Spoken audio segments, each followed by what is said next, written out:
Cheers, guys. I'm your host, Epix. This is episode 10 of the VR show, and what a show this week, guys. Oculus Connect 5, as you know, is wrapped up officially as of today, but man, did we get some gems with regards to VR out of Connect 5. Talk about that, specifically what was once known as the Santa Cruz, now known as the Oculus Quest.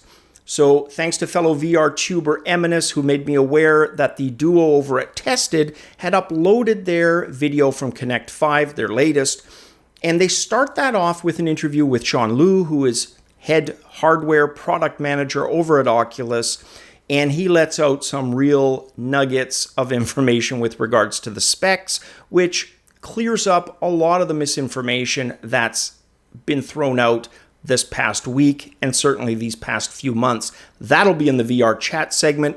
We're also going to look at over half a dozen VR titles announced this week, as well as some updates to existing titles. But you know where we start things off? In the VR Roundup, talking about all things virtual reality across all platforms that have occurred since the last time we chatted about a week ago. But before we do that, guys, if you like this video, please hit that like button. If you didn't, fine, hit the dislike, but please leave me a comment below in the description, or below the description rather, with what you didn't like so that I can improve in the future.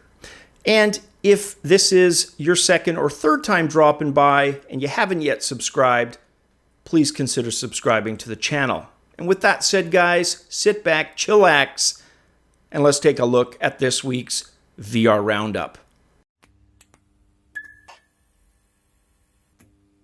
As we just stated, we know the official name of Santa Cruz is Oculus Quest. We also know it will launch in spring of 2019 at a cost of $400 US for the entry-level 64GB version. Apparently, higher price points for yet unannounced higher memory units. Hopefully they will reveal those prior to launch. It has a tracking system that's being dubbed Insight, and it's an inside-out system as opposed to the outside-in tracking used on the Rift, but I think there's some real advantages to that, and we're going to discuss those, as I mentioned in the intro, during the VR chat segment. Earlier this year, Facebook and Red indicated they were collaborating on a volumetric VR camera. Details emerging, including the project name, which is said to be MANIFOLD. According to Facebook via a blog post, MANIFOLD uses multiple camera angles simultaneously from within a given volume to enable what they're calling infinite perspectives generated from any direction within a field of view. They do this by capturing the scenes volumetrically and preserving their associated depth information for a more immersive view from within a VR headset. Utilizing this depth estimation technology, they capture 3D information from the recorded scene, such as characters, props, and backgrounds that can then be experienced in VR. No pricing or launch date as of yet, but I'll keep you posted. Today at Oculus Connect 5, the company announced that the YouTube VR app will be coming to their Oculus Go. No specific launch date, however, Oculus says it will be soon. The app was previously only supported on a few Gear VR compatible phones.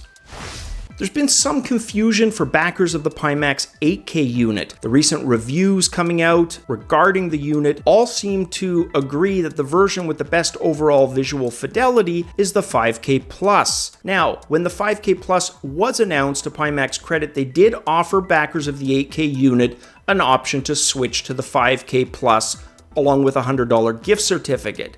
However, there's still a lot of confusion due to many of the backers believing initially that the 8K held the edge in visual quality. However, with the video input being locked at a lower resolution and the resulting upscaling to take that into account means that currently the 5K Plus does hold a bit of an edge. But there's also a difference in pixel technology. The 5K Plus uses RGB stripe pixel layout, which is rectangular pixels, while the 8K uses pentile-like round subpixels. However, the input signal may be improved in future updates, but for now, yes, definitely a bit of confusion for the backers. I know me personally, I'm leaning towards the 5K Plus. for that very reason.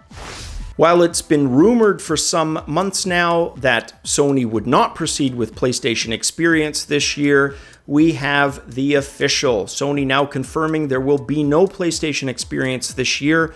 Sean Layden, who's the chairman of Sony Interactive Worldwide Studios, made the following statement during the PlayStation blogcast. For 2018, I know this is going to be a disappointment to some people, but we have decided not to hold a PlayStation Experience this year. We won't have it worldwide or in the US this year. The event had been hosted for 4 consecutive years prior to 2018. Sean then went on to say, now that we have Spider-Man out the door, we are looking down in 2019 to games like Dreams and Days Gone, but we wouldn't have enough people all together in the same location in North America to make the event worthwhile. We don't want to set expectations too high and then not be able to deliver on them. It was a hard decision, but we determined that this year it would be better to not hold a PlayStation Experience. The 60 GHz technology VIVE wireless adapter from HTC officially launching a few days ago on the 24th of September. Pricing set at $300 US. Device is compatible with both the VIVE and the VIVE Pro, but VIVE Pro users will require a $65 US adapter. And in VR experiences, Creed Rise to Glory released the other day, and I'm having an absolute blast with it. I have a quick look video done that I'd uploaded, but received some content ID issues, so I had to make it private until that is resolved. Hopefully I'll have it out sometime tonight. The game definitely lives up to the cinematic boxing experience. You feel as if you're a movie boxer, like something right out of, the Rocky movies or Raging Bull with De Niro. Now, I mention that as they've always maintained, they being Servios, that it's not a boxing simulator. So if you're looking for that type of accuracy, if you're a real student of boxing, you're not interested in the glorified cinematic version of it, probably not for you. But if you're a fan and you also kind of like that over-the-top cinema boxing style, well, you might want to consider this. So again, I'll have a quick look up for that you can check out. Racket Fury Table Tennis from developer 10 Ants Hills will be launching for PlayStation VR on October 2nd. The game, which is already available via Oculus and Steam VR since last year, features 16 AI opponents across 4 different cup tournaments. Retail price for the game, $19.99 US. Space Junkies. It's being called a high-octane Unreal Tournament-style game for Steam VR, Oculus, and apparently PlayStation VR. It's a fast, very fast game in which you have a jetpack strapped to your back in a VR shooter where you and others PvP through deadly orbital arenas in hostile space. The game is expected to launch later this year. I'm hoping before the holiday season starts. Ubisoft releasing the game despite having it tough with their previous VR releases is a pretty good thing. So definitely kudos to them, which I don't often do, for hanging in there. Face Your Fears 2, the sequel to last year's short set of sequences game on the Oculus Store. Word now that the sequel from Turtle Rock Studios will be an Oculus Quest launch title for spring 2019. No word on other platforms or price, but I'll update you when that's available. First Contact Entertainment, the devs behind the PlayStation VR hit Firewall 0 Hour, have announced that their 1.03 patch is live as of today. The patch includes the following features and fixes: squad-to-squad matchmaking, general matchmaking improvements, various unspecified quality of life fixes, crypto purchasing bug fixes, and lastly, UI/UX bug fixes.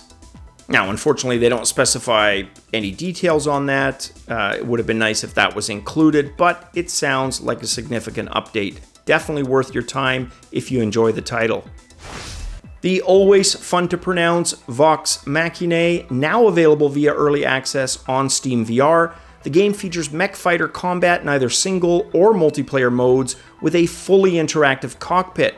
The game apparently doesn't support HOTAS, but the feedback so far, which has been mostly positive, does state several times over in several reviews and comments that the tracked controllers work brilliantly within the fully immersive and functional cockpit, and that seems to make up for it. Now, I personally still hope for some HOTAS controller support at some point, but I'm fine if it's a fully functional cockpit, certainly using the track controllers for now. The early access Mech VR title available for $25 US, again via Steam VR early access.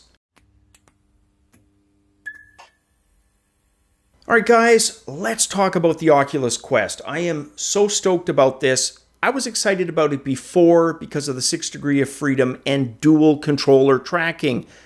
I knew at the time it had inside-out tracking, and I was okay with it because I kind of accepted that, you know what, we were going to have PlayStation VR style tracking, but that's okay because we've got, you know, two controllers, dual controllers.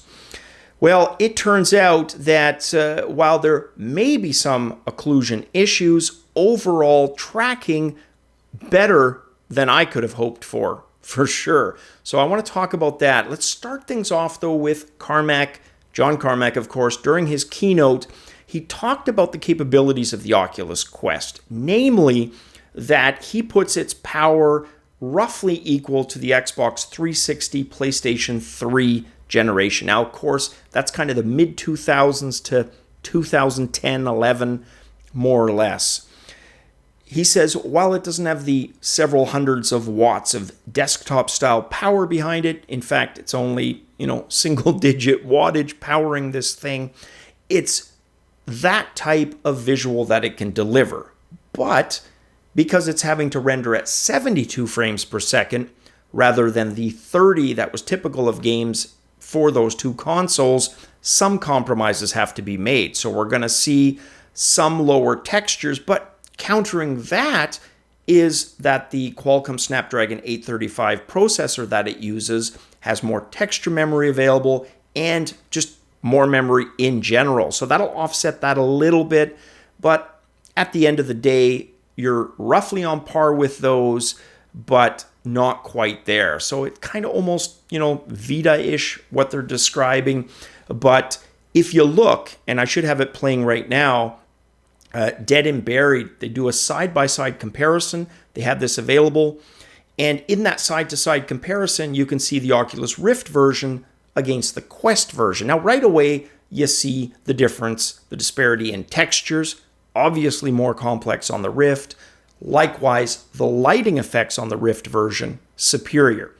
But those are the two types of things in a fast-paced game, they're not really going to drag the experience down. There's worse things like frame rate.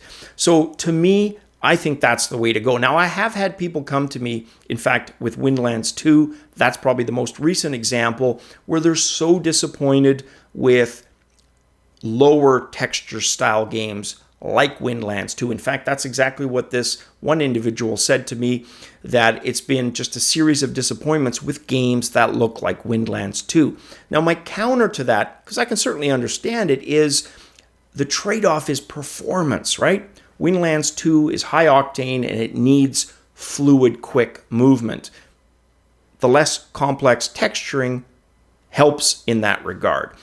That's what we're going to see a little bit of in Oculus Quest, but probably not as noticeable as the whole lowest common denominator is going to be catered to much, much better, I think, for Quest games. Again, if you look at the Dead and Buried, to me, the differences are there, but if you were playing that game, and let's face it, one of the big benefits to the Quest is going to be the untethered experience, right? And we're going to tear that apart in a few seconds.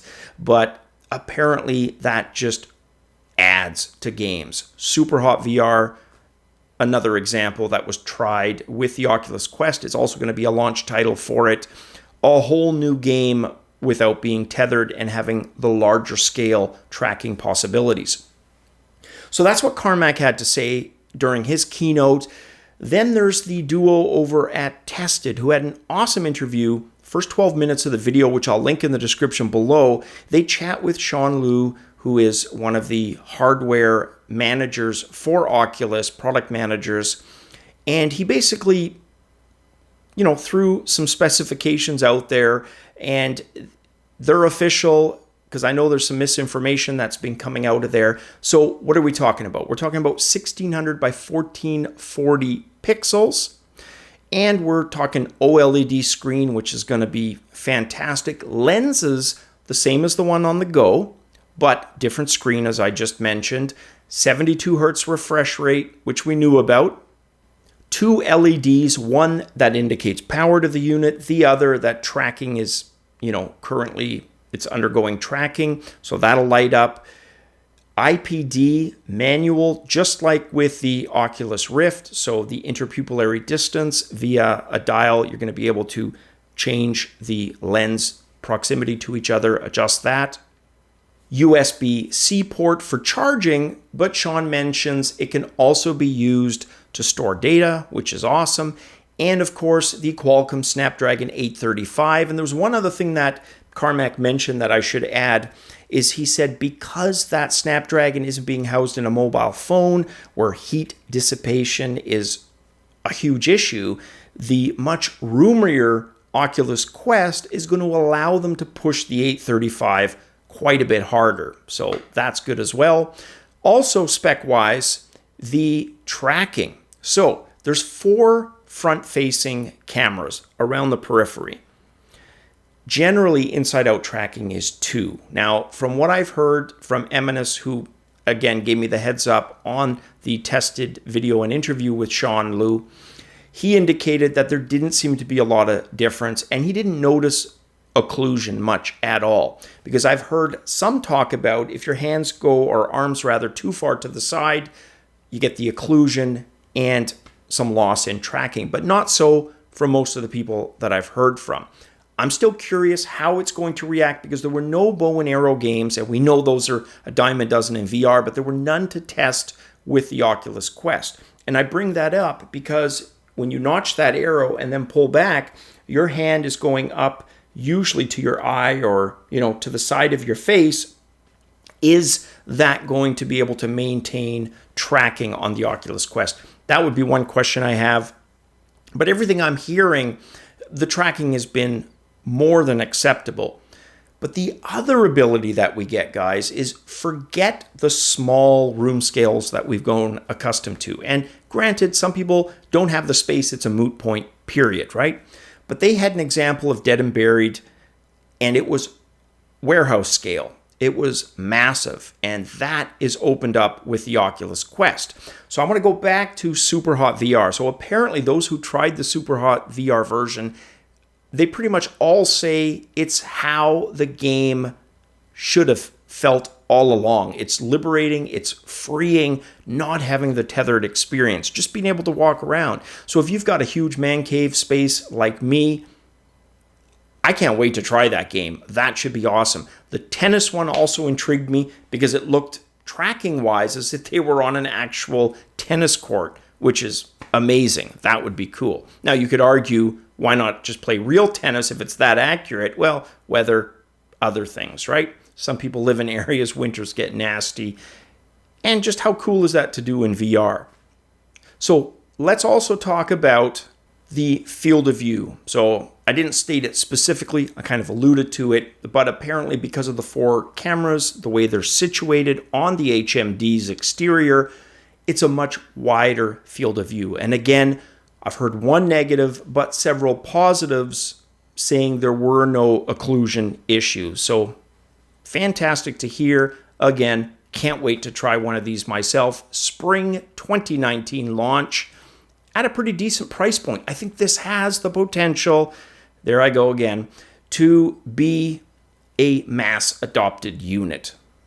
That is a pretty good price point. Probably not still low enough, but untethered, all that tracking, the 6 degrees of freedom, provided it's got a stable, good library of games when it launches and apps. I think it's got some potential. So let me know, guys, in the comments below, what were your thoughts on Connect 5, on the Oculus Quest? Do you think it's enough?